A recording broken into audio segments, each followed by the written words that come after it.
The 2017 Dodge Viper GTC marks the culminating chapter in the Viper's storied lineage.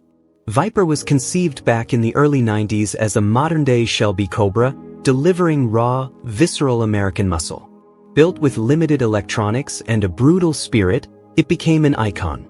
The GTC, Global Touring Coupe, was introduced in 2015 as a swan song tribute, allowing buyers to create one-of-a-kind machines via the bespoke one-of-one customization program, offering 8,000 colors, 24,000 stripe options, 10 wheel choices and 16 interior trims, all part of Dodge's concierge build experience. Design and aesthetics. At first glance, the GTC is unapologetically aggressive, a low-slung, wide stance with unmistakable curves. It retains the classic Viper look, long hood, side exhaust pipes, and a cabin positioned well back. Engineers managed to add modern refinement without losing the 90s pony car attitude. Unique paint options, aggressive aero parts, and striking wheels underscore the bespoke appeal. The side exits are more than visual, they contribute to that primal growl at startup. Engine and performance.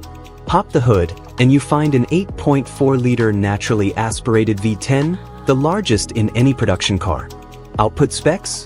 A staggering 645 horsepower at 6,200 RPM and 600 lb-ft of torque at 5,000 RPM. These are not just numbers.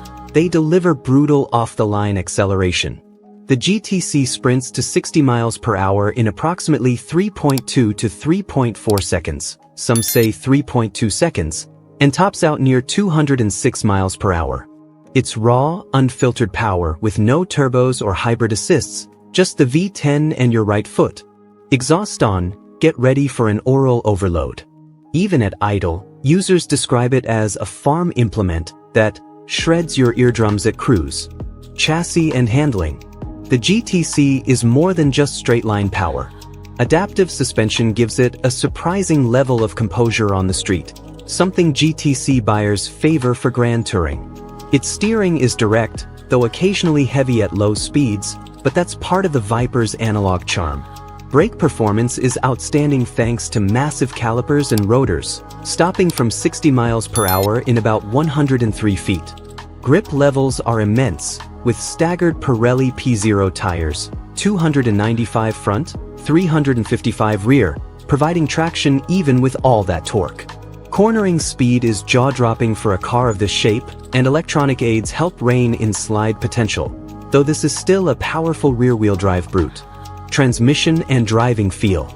Matched to a 6-speed manual Tremec transmission, the clutch and shifter are surprisingly civilized, light and smooth despite the raw heart underneath. That gives drivers control over gear changes, building driver inertia in a way modern dual-clutch systems can't match. The manual revs hard, sings loudly, and connects you physically to the motor like few others can. Comfort and usability. Despite its race car pedigree, the GTC isn't completely impractical. It boasts 14.7 cubic feet of trunk space, roomy for a weekend trip or tools, and has moderately padded seats.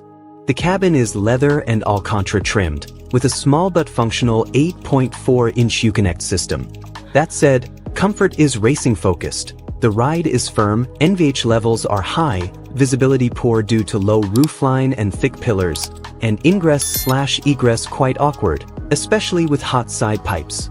On long drives, expect fatigue. It's not a grand tourer, but a brutal tour through performance territory. Fuel economy and ownership.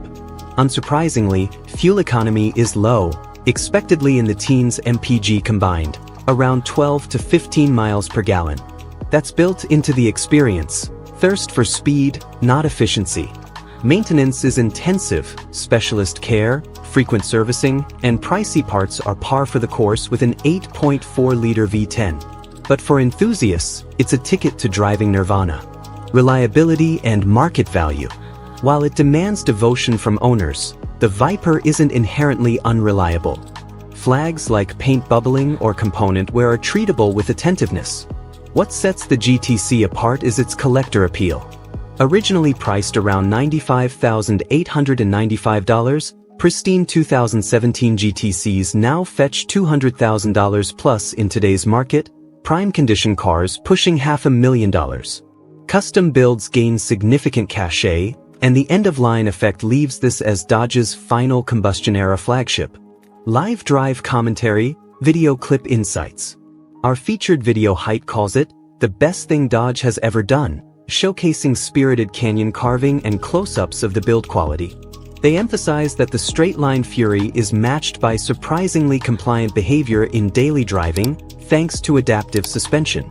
At low speeds, it's manageable, slide into corners, and it awakens like a primal beast. Pros and cons summary. Pros: raw 645 horsepower V10, massive power band. Manual gearbox with analog purity. Massive customizing via concierge. Collector status with appreciating resale value.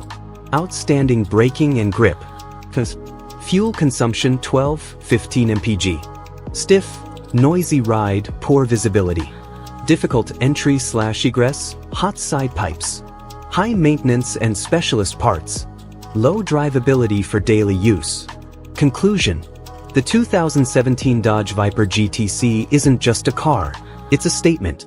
A crescendo of raw horsepower, manual precision, and personalization, it epitomizes the end of analog performance.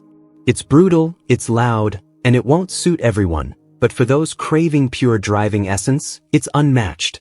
Dodge's final combustion-era supercar leaves behind an echo, not just a roar, but a legend. If you can handle its demands, fuel, discomfort, weight, noise, you'll discover a mechanical symphony few cars offer. And if you can afford it, the GTC is not just a drive, but an investment.